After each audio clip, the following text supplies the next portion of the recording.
മണിക്കൂടാരം എന്ന് പറയുമ്പോൾ തന്നെ എല്ലാവർക്കും ഓർമ്മ വരുന്നത് എൻ്റെ ഈ കുഞ്ഞു വീടാണ്.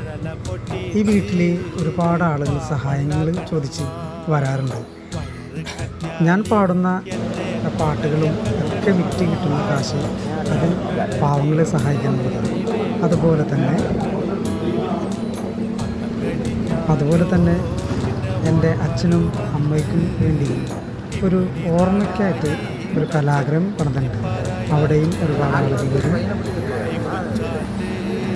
എൻ്റെ പ്രതിമയിലും ഞാൻ കിടന്നുറങ്ങുന്ന ആ സ്ഥലത്തും ഒരുപാട് ജില്ലകളിലായിട്ടുള്ള എന്നെ സ്നേഹിക്കുന്നവരുടെ സ്നേഹമാണ് ഈ കാണുന്ന എല്ലാ പൂക്കളും.